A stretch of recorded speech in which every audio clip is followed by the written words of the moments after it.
வணக்கம். இன்னைக்கு நாம பார்க்க போறது சரித்திரத்தோட ஒரு முக்கியமான அத்தியாயம். அதாவது உள்நாட்டு புரட்சியிலையும் குழப்பத்திலையும் சிக்கி தவிச்ச ஒரு தேசம் பிரான்ஸ் எப்படி ஒரு முழு கண்டத்தையே ஜெயிச்சது? வாங்க இந்த ஆச்சரியமான கதையை கொஞ்சம் விரிவா அலசலாம். கேள்வி ரொம்ப சிம்பிள், ஆனா ரொம்ப ஆழமானது. ஒரு பக்கம் புரட்சியால சிதறி போன ஒரு நாடு, அங்க ஸ்திரத்தன்மைக்கே இடமில்ல. இன்னொரு பக்கம் பாத்தீங்கன்னா ஐரோப்பாவோட அத்தனை பெரிய பேரரசுகளும் ஒன்னா கைகோத்து நிக்குது. இவங்க முன்னாடி இந்த சின்ன நாடு எப்படி தாக்கு பிடிக்கும்? ஆனா கடைசியில ஜெயிச்சது அந்த ஒரு நாடுதான். அது எப்படி சாத்தியமாச்சு?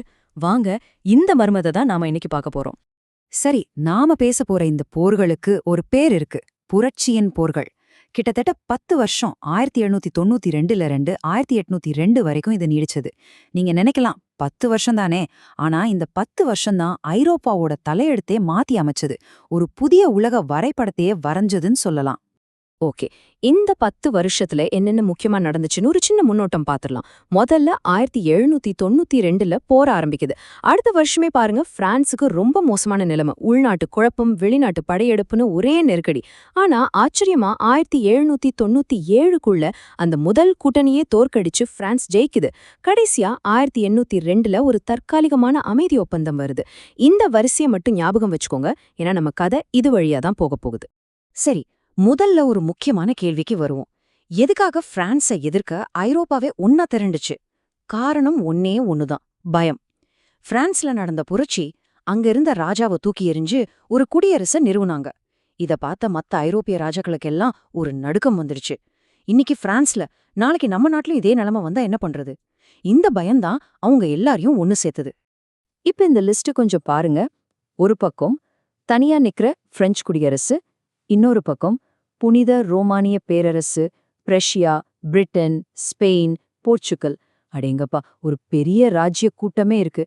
இது சும்மா பார்த்தாலே யாருக்கு வேணாலும் தெரிஞ்சிருக்கும், பிரான்ஸோட கதை முடிஞ்சுது, அவங்க ஜெயிக்கிறதுக்கு 1% கூட வாய்ப்பில்லைன்னு தான் எல்லாரும் நினைச்சாங்க. அவங்க நினைச்சது சரிதான்னு சொல்ற மாதிரி ஆரம்பத்துல பிரான்ஸுக்கு எல்லாமே தோல்வி மேல தோல்விதான். புரட்சியே தோத்து போய் திரும்பவும் பழைய முடியாட்சி வந்துடுமோங்கிற அளவுக்கு நிலைமை ரொம்ப மோசமா போயிடுச்சு. யோசிச்சு பாருங்க, வெளிநாட்டு படைகள் பிரான்ஸ்குள்ளேயே புகுந்துட்டாங்க. முக்கியமான நீர்விண்டன் போர்ல ஒரு படுதோல்வி. இது பத்தாதுன்னு நாட்டுக்குள்ளேயே வெண்டி பகுதியில ஒரு பயங்கரமான உள்நாட்டு போர் வெடிக்குது. போதாக்குறைக்கு பிரான்ஸோட முக்கியமான துறைமுகமான டியூலோனை பிரிட்டிஷார் கைப்பற்றிட்டாங்க. அவ்வளோதான், பிரெஞ்சு குடியரசு கவிழ்றதுக்கு இன்னும் சில நாட்கள் தான் இருக்கிற மாதிரி தெரிஞ்சுது. ஆனா இந்த மாதிரி ஒரு படு மோசமான தோல்வியின் விளிம்புல நின்ன நேரத்துல தான் பிரான்ஸ் ஒரு விஷயத்த செஞ்சது. யாருமே எதிர்பார்க்காத ஒரு புரட்சிகரமான முடிவு. அது போரோட ஒட்டுமொத்த போக்கையுமே தலைகீழ மாத்தி போட்டது.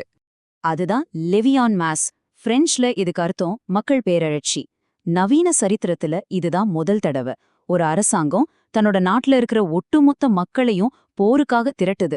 குறிப்பா 18லிருந்து 25 வயசுக்குள்ள இருக்கிற கல்யாணம் ஆகாத எல்லா ஆண்களையும் கட்டாயமா ராணுவத்துல சேர சொல்லுது. இது வெறும் ஆள் சேர்க்கிற விஷயம் இல்ல, இது ஒரு தேசமே ஒன்னா சேர்ந்து எழுந்து நின்ன மாதிரி. இங்க நாம புரிஞ்சுக்க வேண்டிய முக்கியமான விஷயம் என்னன்னா, இது ஒரு ராஜாவுக்கு சம்பளம் வாங்கிட்டு போராடுற ராணுவம் கிடையாது. இது மக்களோட ராணுவம். ஒவ்வொரு வீரனும் இது ஏன் நாடு, இது ஏன் புரட்சி, ஏன் சுதந்திரத்துக்காக நான் போராடுறேன் அப்படிங்கிற உணர்வோட சண்டை போட்டான். அந்த புரட்சிகரமான உணர்ச்சி தான் அவங்களோட உண்மையான ஆயுதமா இருந்துச்சு. சோ இந்த மக்கள் படை போர்க்களத்துல இறங்குனதுக்கு அப்புறம் என்னாச்சு தெரியுமா? ஆட்டமே மாறிடுச்சு. தோல்வியின் விழுமல தள்ளாடிக்கிட்டு இருந்த பிரான்ஸ் இப்போ வரிசையா வெற்றிகளை குவிக்க ஆரம்பிச்சது. முதல்ல பிரான்சுக்குள்ள ஊடுருவின எல்லா படைகளையும் விரட்டி அடிச்சாங்க. அதோட நிறுத்திக்கல. இப்போ பிரான்ஸ் தற்காப்பு நிலையிலிருந்து தாக்குதல் நிலைக்கும் மாறிச்சு. அவங்க படைகள் இத்தாலி, ரைன்லாந்து பகுதிகளையெல்லாம் கைப்பற்ற ஆரம்பிச்சாங்க. அது மட்டும் இல்லாம அவங்க கைப்பற்றின இடங்கள்ல பேட்டாவிய குடியரசு மாதிரி தங்களுக்கு ஆதரவான சார்பு குடியரசுகளையும் உருவாக்க ஆரம்பிச்சாங்க. இந்த வெற்றிகள் எல்லாம் ஒரு பக்கம் நடந்துகிட்டு இருக்கும்போதே சரித்திரத்துல ஒரு முக்கியமான நபர் உருவாகிறார். நீங்க கண்டிப்பா கேள்விப்பட்டிருப்பீங்க, அவர்தான் நெப்போலியன் போனாபார்ட். குறிப்பா அவரோட இத்தாலிய படையெடுப்பு ஒரு மாஸ்டர் பீஸ். அங்க அவர் என்ன பண்ணார்னா, முதல்ல சர்டீனியாவோட படைகளை காலி பண்ணார். அப்புறம் ஆஸ்திரியா பேரரசியை இத்தாலியிலிருந்து விரட்டி அடிச்சார். கடைசியா அவங்கள ஒரு அமைதி ஒப்பந்தத்துல கையெழுத்து போட வச்சார். இந்த ஒரு படையெடுப்பு நெப்போலியனை பிரான்ஸுடைய மிக சக்தி வாய்ந்த மனிதர்கள்ல ஒருத்தரா மாத்திடுச்சு. இந்த பிரெஞ்சு வெற்றியோட அளவு புரிஞ்சுக்க இந்த ஒப்பீட்ட பாருங்க. 1992 போர் ஆரம்பிக்கும்போது ஐரோப்பாவோட அத்தனை பெரிய சக்திகளும் பிரான்ஸ்க்கு எதிரா ஒரு பெரிய கூட்டணியா நின்னாங்க.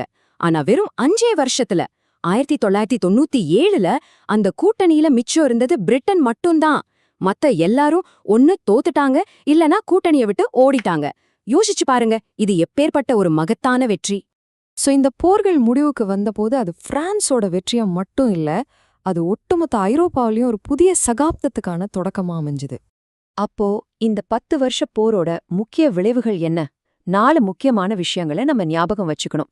1. பிரெஞ்சு குடியரசு நிலைநிறுத்தப்பட்டது. 2.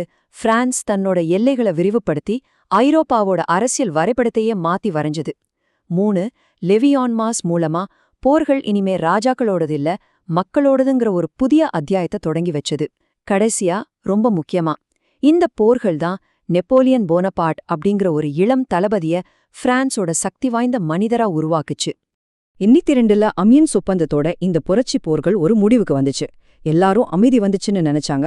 ஆனா உண்மை என்னன்னா, இது ஒரு இடைவேளை மட்டும்தான். ஏன்னா இதுக்கப்புறம் வரப்போற இன்னும் பெரிய, இன்னும் பயங்கரமான நெப்போலிய போர்களுக்கு இது வெறும் ஒரு முன்னோட்டமா தான் இருந்துச்சு.